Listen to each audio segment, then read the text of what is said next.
அஸ்ஸலாமு அலைக்கும் ஃப்ரெண்ட்ஸ். இன்றைக்கி வீடியோவில் ஒரு சிம்பிளான பிகினர்ஸ் கூட ஈஸியாக செய்யக்கூடிய ஒரு சட்னி ரெசிபி தாங்க இன்றைக்கி செய்ய போகிறேன். இன்றைக்கி வந்து ஒரு தக்காளி சட்னியும் அதுக்கு தகுந்த மாதிரி சூப்பரான ஒரு கீ ரோஸ்ட் ரெடி பண்ணியிருக்கேன். இப்போ வாங்க அதை எப்படி செய்யலாம்னு பார்க்கலாம்.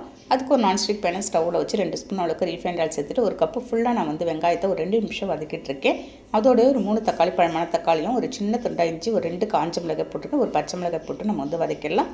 சிம்பிளாக நீங்கள் நினச்ச ஒன்று ஒரு 10 நிமிஷத்துலேயே ரெடி பண்ணிடலாங்க. இந்த சட்னி அவ்வளோ சூப்பரான டேஸ்ட்டில் இருக்கும். நல்லா ஓரளவுக்கு ஒரு 50% வதக்கிட்டு அதோட ஒரு கைப்பிடி அளவுக்கு இருக்கும். மல்லி இலை சேர்த்துருக்கேன். தண்டோடு சேர்த்துங்க மல்லி இலை. இந்த தண்டெல்லாம் வேஸ்ட்டு பண்ணாது, சேர்த்து சாப்பிட்டு பாருங்கள். ஃப்ளேவர் சூப்பராக இருக்குங்க. நல்லா ஆற வச்சுட்டு ஒரு மிக்ஸி ஜாரில் சேர்த்துட்டு கொஞ்சமாக கல் உப்பு சேர்த்து நான் வந்து அரைச்சிக்கிட்டேன். அந்த மிக்ஸி ஜார் தண்ணி மட்டும் கொஞ்சமாக ஊற்றி ஃபைனலாக ஒரு குட்டியான தாளிப்பு தாங்க.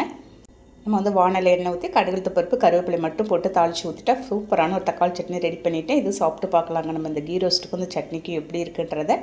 அவ்வளோ சூப்பரான டேஸ்ட்டில் இருக்கும். கண்டிப்பாக நீங்களும் ட்ரை பண்ணி பார்த்துட்டு கமெண்ட் பண்ணுங்கள். நாளைக்கு பார்க்கலாம். Okay, thank you, by.